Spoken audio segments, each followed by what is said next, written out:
Hey everyone, just wanted to check back in, say hello and everything. It's been about 2 hours since I woke up. Just kind of hanging out here today.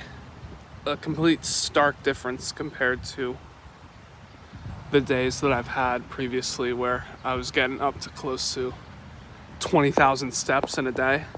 I'm probably only about 7,000 now, and I don't plan on increasing that much more than it needs to be, because I can tell it definitely was taking a toll on me. I am exhausted, but because I don't have any sort of foot traffic that's going to be any different from this view with these beautiful ducks, these beautiful turtles, and these massive koi fish, as you can see one coming to the surface.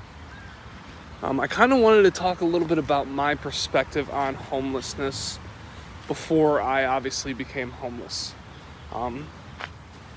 So growing up, I definitely lived in a very protected bubble. I lived in a very, very small town in Pennsylvania my entire life, same house, so a lot of consistency there. That's another thing, kind of going off tangent, is that the consistency is unbelievable in trying to find it when you're homeless. You don't really know what to do, you don't know where to go, you don't know who to talk to, you don't know who's willing to listen. And it's kind of difficult to find any sort of common ground as the days go by.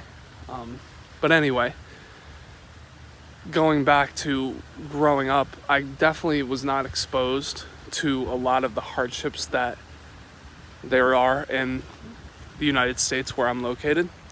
And that kind of set me back a little bit, because I have a lot of friends, I have a lot of people that I know that grew up in New York, grew up in Philadelphia, grew up in Boston, and such of these bigger cities where they are used to a lot of the different difficulties that people face on a daily basis. So when I was in New Jersey, I definitely got a little bit more of a perspective. I had to deal with the general public for my job, and a lot of the negative side of things, at least in the connotation of the general public, is coming out in that, because there was a lot of the soft white underbelly, as people like to say, that you see. I always felt extremely bad that I couldn't do more to help people. Every once in a while I'd give out a couple dollars, or if I had some change or some food, I would give that to people who asked, but I never really thought much more of it.